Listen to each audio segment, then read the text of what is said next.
Hi YouTubers, it's George. I'm in the garage and I've been looking at my active loop antenna, which is just hanging up here in the garage. There's the tuning capacitors and the cables wrapped around it.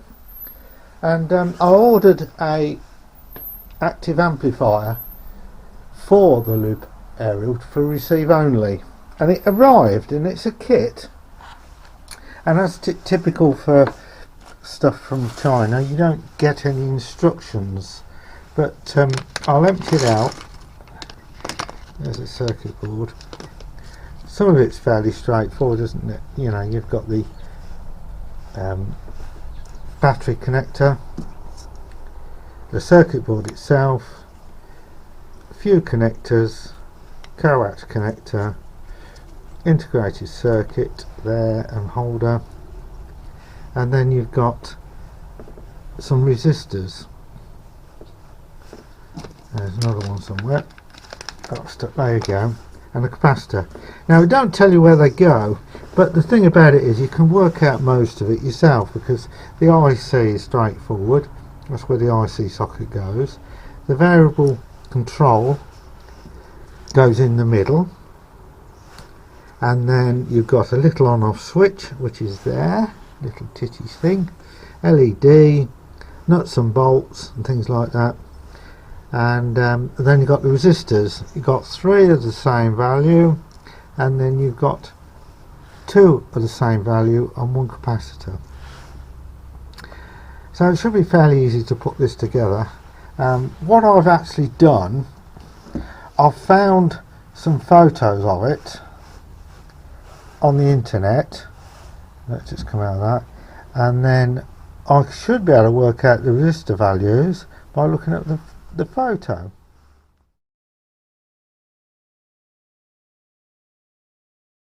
And there's a photo of it, and it is just visible to work out the values. So that's the same as that and that. So those 3 resistors, which are taped together, are the same value. So that goes 1 there, 1 there and 1 there. So I can put those in, and then the 2 spacings left for resistors must be these 2, which are the same value, which they are, which are the top 2 there, 1 there, 1 there. So I should be able to solder this up quite straightforward, and I shall start putting some of the things in the board now. So looking at the drawing again, so I've put that resistor, and that resistor in the board. I've not soldered them yet, and they run a piece of tape together, which means they're going to be the same value, you know. So they're gone in 1, 2 and 3.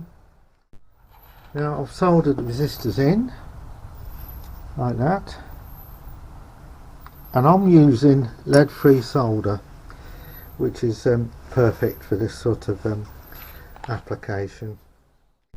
Now what I do is I get the components, which are all roughly the same diameter, and I put them in the board, because that way I can lay the board like that to solder, and it holds the components in. I don't need any other device to help me. I can do it quite easily.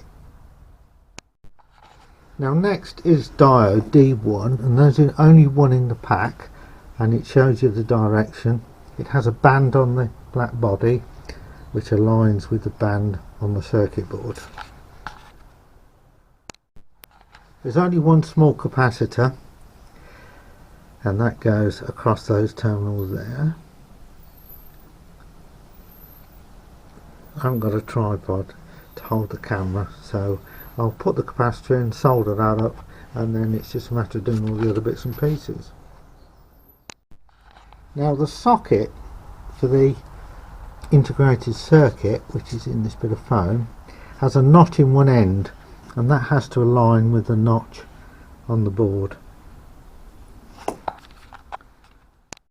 So that's integrated circuits gone in. The other bits should hold themselves in the board, like the potentiometer and the sockets, and I don't think there's any point me showing you soldering those, but I will put them in the board, and they can only go in one way. One thing it doesn't tell you is to do with the screws, but what you do is you solder, you don't use the washers yet anyway, you solder the heads of the screws to the back of the board like that, and then you have your washers to go on the screws, and there's 2 washers per screw, and what that's for is so you can pinch the wire of your magnetic loop aerial. You wrap it round like that and then put the wing nuts on. Now, before putting the integrated circuit in the board, you need to know the polarity of this connector, and the positive is as it in there, this side, and what I'm going to do, put a black line here to remind me here, because I don't have a red marker pen.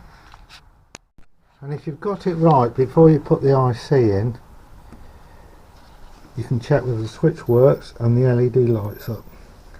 You don't want to put it with power on backwards. I think the diode is to protect it if you do. And there's the LED light, and now all I've got to do is insert the integrated circuit and test it, and the testing will be done on another video. For some reason on mine the board's a bit crooked on this end, so if you notice the switch is leaning slightly like that, and it doesn't matter, but I think it's the way the board's been made. But it's a very low cost kit, I think £6–7 including postage, and then you've got yourself an active loop antenna amplifier, and what I was going to say, yeah, so thanks for watching. Please subscribe and like.